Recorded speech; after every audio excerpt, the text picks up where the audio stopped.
everyone, and welcome back to my YouTube channel. My name is Paul Peters, and once again, you probably guessed it, we are continuing reading through the Bible. We are currently in the book of Leviticus, and today I will be reading chapters 23 through 25. I am reading this from the New Living Translation, but before I get started, as I always say, make sure you are subscribed and turn on those notifications so you can stay on track with each day's scriptures.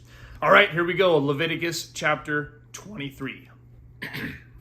The Lord said to Moses, "Give the following instructions to the people of Israel. These are the Lord's appointed festivals, which you are to proclaim as official days for holy assembly. You have 6 days each week for your ordinary work, but the 7th day is a Sabbath day of complete rest, an official day for holy assembly. It is the Lord's Sabbath day, and it must be observed wherever you live. In addition to the Sabbath, these are the Lord's appointed festivals, the official days for holy assembly that are to be celebrated at their proper times each year. The Lord's Passover begins at sundown on the 14th day of the first month. On the next day, the 15th day of the month, you must begin celebrating the festival of unleavened bread. This festival to the Lord continues for 7 days, and during that time the bread you eat must be made without yeast. On the first day of the festival, all the people must stop their ordinary work and observe an official day for holy assembly. For 7 days, you must present special gifts to the Lord. On the 7th day, the people must again stop all their ordinary work to observe an official day for holy assembly." Then the Lord said to Moses, "Give the following instructions to the people of Israel. When you enter the land that I am giving you, and you harvest its first crops, bring the priest a bundle of grain from the first cutting of your grain harvest. On the day after the Sabbath, the priest will lift it up before the Lord, so it may be accepted on your behalf. On that same day you must sacrifice a 1-year-old male lamb with no defects as a burnt offering to the Lord. With it you must present a grain offering consisting of 4 quarts of choice flour moistened with olive oil. It will be a special gift, a pleasing aroma to the Lord. You must also offer 1 quart of wine as a liquid offering. Do not eat any bread or roasted grain or fresh kernels on that day until you bring this offering to your God. This is a permanent law for you, and it must be observed from generation to generation, wherever you live. From the day after the Sabbath, the day you bring the bundle of grain to be lifted up as a special offering, count off 7 full weeks. Keep counting until the day after the 7th Sabbath, 50 days later. Then present an offering of new grain to the Lord. From wherever you live, bring 2 loaves of bread to be lifted up before the Lord as a special offering. Make these loaves from 4 quarts of choice flour and bake them with yeast. They will be an offering to the Lord from the first of your crops. Along with the bread, present 7 1-year-old male lambs with no defects, 1 young bull, and 2 rams as burnt offerings to the Lord. These burnt offerings, together with the grain offerings and liquid offerings, will be a special gift, a pleasing aroma to the Lord. Then you must offer 1 male goat as a sin offering, and 2 1-year-old male lambs as a peace offering. The priest will lift up the 2 lambs as a special offering to the Lord, together with the loaves representing the first of your crops. These offerings, which are holy to the Lord, belong to the priests. That same day will be proclaimed an official day for holy assembly, a day on which you do no ordinary work.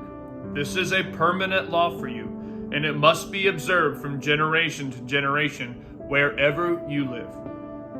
When you harvest the crops of your land, do not harvest the grain along the edges of your fields, and do not pick up what the harvesters drop. Leave it for the poor and the foreigners living among you. I am the Lord your God." The Lord said to Moses, "Give the following instructions to the people of Israel. On the first day of the appointed month in early autumn, you are to observe a day of complete rest. It will be an official day for Holy Assembly, a day commemorated with loud blasts of a trumpet. You must do no ordinary work on that day. Instead, you are to present special gifts to the Lord. Then the Lord said to Moses, "Be careful to celebrate the Day of Atonement on the 10th day of that same month, 9 days after the Festival of Trumpets. You must observe it as an official day for Holy Assembly, a day to deny yourselves and present special gifts to the Lord. Do no work during that entire day, because it is the Day of Atonement, when offerings of purification are made for you, making you right with the Lord your God. All who do not deny themselves that day will be cut off from God's people, and I will destroy anyone among you who does any work on that day. You must not do any work at all. This is a permanent law for you, and it must be observed from generation to generation wherever you live. This will be a Sabbath day of complete rest for you, and on that day you must deny yourselves. This day of rest will begin at sundown on the 9th day of the month and extend until sundown on the 10th day." And the Lord said to Moses, "Give the following instructions to the people of Israel. Begin celebrating the Festival of Shelters on the 15th day of the appointed month, 5 days after the Day of Atonement. This festival to the Lord will last for 7 days. On the first day of the festival, you must proclaim an official day for Holy Assembly when you do no ordinary work. For 7 days you must present special gifts to the Lord. The 8th day is another holy day on which you present your special gifts to the Lord. This will be a solemn occasion, and no ordinary work may be done that day. These are the Lord's appointed festivals. Celebrate them each year as official days for Holy Assembly by presenting special gifts to the Lord: burnt offerings, grain offerings, sacrifices, and liquid offerings, each on its proper day. These festivals must be observed in addition to the Lord's regular Sabbath days, and the offerings are in addition to your personal gifts, the offerings you give to fulfill your vows, and the voluntary offerings you present to the Lord. Remember that this 7-day festival to the Lord, the Festival of Shelters, begins on the 15th day of the appointed month, after you have harvested all the produce of the land. The first day and the 8th day of the festival will be days of complete rest. On the first day, gather branches from magnificent trees, palm fronds, boughs from leafy trees, and willows that grow by the streams. Then celebrate with joy before the Lord your God for 7 days. You must observe this festival to the Lord for 7 days every year. This is a permanent law for you, and it must be observed in the appointed month from generation to generation. For 7 days you must live outside in little shelters. All native-born Israelites must live in shelters. This will remind each new generation of Israelites that I made their ancestors live in shelters when I rescued them from the land of Egypt. I am the Lord your God. So Moses gave the Israelites these instructions regarding the annual festivals of the Lord. Leviticus chapter 24. The Lord said to Moses, "Command the people of Israel to bring you pure oil of pressed olives for the light, to keep the lamps burning continually. This is the lampstand that stands in the tabernacle in front of the inner curtain that shields the ark of the covenant. Aaron must keep the lamps burning in the Lord's presence all night. This is a permanent law for you, and it must be observed from generation to generation. Aaron and the priest must tend the lamps on the pure gold lampstand continually in the Lord's presence. You must bake 12 flat loaves of bread from choice flour, using 4 quarts of flour for each loaf. Place the bread before the Lord on the pure gold table, and arrange the loaves in 2 stacks, with 6 loaves in each stack. Put some pure frankincense near each stack to serve as a representative offering, a special gift presented to the Lord. Every Sabbath day, this bread must be laid out before the Lord as a gift from the Israelites. It is an ongoing expression of the eternal covenant. The loaves of bread will belong to Aaron and his descendants, who must eat them in a sacred place, for they are most holy. It is the permanent right of the priest to claim this portion of the special gifts presented to the Lord.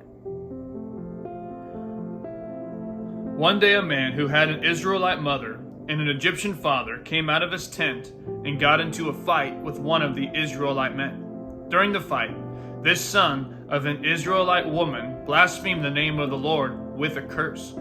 So the man was brought to Moses for judgment. His mother was Shelomith, the daughter of Dibri of the tribe of Dan. They kept the man in custody until the Lord's will in the matter should become clear to them. Then the Lord said to Moses, "Take the blasphemer outside the camp, and tell all those who heard the curse to lay their hands on his head. Then let the entire community stone him to death. Say to the people of Israel, those who curse their God will be punished for their sin. Anyone who blasphemes the name of the Lord must be stoned to death by the whole community of Israel.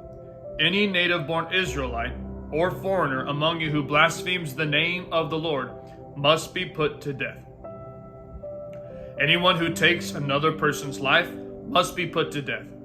Anyone who kills another person's animal must pay for it in full, a live animal for the animal that was killed. Anyone who injures another person must be dealt with according to the injury inflicted.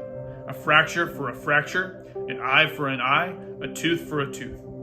Whatever anyone does to injure another person must be paid back in kind. Whoever kills an animal must pay for it in full, but whoever kills another person must be put to death. This same standard applies both to native-born Israelites and to the foreigners living among you. I am the Lord, your God." After Moses gave all these instructions to the Israelites, they took the blasphemer outside the camp and stoned him to death. The Israelites did just as the Lord had commanded Moses. Leviticus chapter 25. While Moses was on Mount Sinai, the Lord said to him, "Give the following instructions to the people of Israel. When you have entered the land I am giving you, the land itself must observe a Sabbath rest before the Lord every 7th year. For 6 years you may plant your fields and prune your vineyards and harvest your crops. But during the 7th year the land must have a Sabbath year of complete rest. It is the Lord's Sabbath.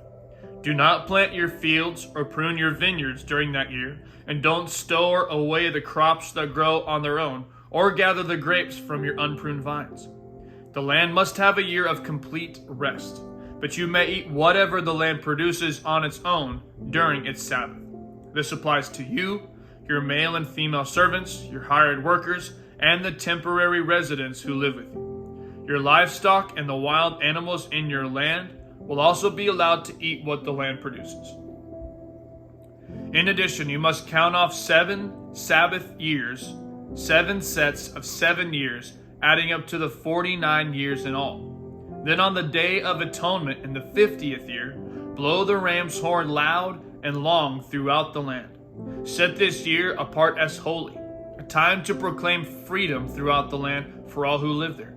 It will be a jubilee year for you, when each of you may return to the land that belonged to your ancestors and return to your own clan. This 50th year will be a jubilee for you. During that year, you must not plant your fields or store away any of the crops that grow on their own, and don't gather the grapes from your unpruned vines. It will be a jubilee year for you, and you must keep it holy. But you may eat whatever the land produces on its own. In the year of jubilee, each of you may return to the land that belonged to your ancestors. When you make an agreement with your neighbor to buy or sell property, you must not take advantage of each other. When you buy land from your neighbor, the price you pay must be based on the number of years since the last jubilee. The seller must set the price by taking into account the number of years remaining until the next year of jubilee. The more years until the next jubilee, the higher the price. The fewer years, the lower the price. After all, the person selling the land is actually selling you a certain number of harvests. Show your fear of God by not taking advantage of each other. I am the Lord, your God. If you want to live securely in the land, follow my decrees and obey my regulations. Then the land will yield large crops, and you will eat your fill and live securely in it. But you might ask, what will we eat during the 7th year, since we are not allowed to plant or harvest crops that year? Be assured that I will send my blessing for you in the 6th year, so the land will produce a crop large enough for 3 years. When you plant your fields in the 8th year, you will still be eating from the large crop of the 6th year. In fact, you will still be eating from the large crop when the new crop is harvested in the 9th year. The land must never be sold on a permanent basis, for the land belongs to me. You are only foreigners and tenant farmers working for me. With every purchase of land, you must grant the seller the right to buy it back. If one of your fellow Israelites falls into poverty and is forced to sell some family land, then a close relative should buy it back for him. If there is no close relative to buy the land, but the person who sold it gets enough money to buy it back, he then has the right to redeem it from the one who bought it. The price of the land will be discounted according to the number of years until the next year of Jubilee. In this way, the original owner can then return to the land. But if the original owner cannot afford to buy back the land, it will remain with the new owner until the next year of Jubilee. In the Jubilee year, the land must be returned to the original owners so they can return to their family land. Anyone who sells a house inside a walled town has the right to buy it back for a full year after its sale. During that year, the seller retains the right to buy it back. But if it is not bought back within a year, the sale of the house within the walled town cannot be reversed. It will become the permanent property of the buyer. It will not be returned to the original owner in the year of Jubilee. But a house in a village, a settlement without fortified walls, will be treated like property in the countryside. Such a house may be bought back at any time, and it must be returned to the original owner in the year of Jubilee. The Levites always have the right to buy back a house they have sold within the towns allotted to them, and any property that is sold by the Levites, all houses within the Levitical towns, must be returned in the year of Jubilee. After all, the houses in the towns reserved for the Levites are the only property they own in all Israel. The open pasture land around the Levitical towns may never be sold. It is their permanent possession. If one of your fellow Israelites falls into poverty and cannot support himself, support him as you would a foreigner or a temporary resident and allow him to live with you. Do not charge interest or make a profit at his expense. Instead, show your fear of God by letting him live with you as your relative. Remember, do not charge interest on money you lend him, or make a profit on food you sell him. I am the Lord your God, who brought you out of the land of Egypt to give you the land of Canaan and to be your God. If one of your fellow Israelites falls into poverty and is forced to sell himself to you, do not treat him as a slave. Treat him instead as a hired worker or as a temporary resident who lives with you, and he will serve you only until the year of Jubilee. At that time, he and his children will no longer be obligated to you, and they will return to their clans and go back to the land originally allotted to their ancestors. The people of Israel are my servants, whom I brought out of the land of Egypt, so they must never be sold as slaves. Show your fear of God by not treating them harshly. However, you may purchase male and female slaves from among the nations around you. You may also purchase the children of temporary residents who live among you, including those who have been born in your land. You may treat them as your property, passing them on to your children as a permanent inheritance. You may treat them as slaves, but you must never treat your fellow Israelites this way. Suppose a foreigner or temporary resident becomes rich while living among you. If any of your fellow Israelites fall into poverty and are forced to sell themselves to such a foreigner or to a member of his family, they still retain the right to be bought back, even after they have been purchased. This may be bought back by a brother, an uncle, or a cousin. In fact, anyone from the extended family might buy them back. They may also redeem themselves if they have prospered. They will negotiate the price of their freedom with the person who bought them. The price will be based on the number of years from the time they were sold until the next year of Jubilee, whatever it would cost to hire a worker for that period of time. If many years still remain until the Jubilee, they will repay the proper portion of what they received when they sold themselves. If only a few years remain until the year of Jubilee, they will repay a small amount for their redemption. The foreigner must treat them as workers hired on a yearly basis. You must not allow a foreigner to treat any of your fellow Israelites harshly. If any Israelites have not been brought back by the time the year of Jubilee arrives, they and their children must be set free at that time. For the people of Israel belong to me. They are my servants, whom I brought out of the land of Egypt. I am the Lord your God. That concludes today's reading of the scriptures. I want to thank you so much again if you've been following along with me. We'll see you tomorrow as we get close to finishing up the book of Leviticus. Love you and God bless.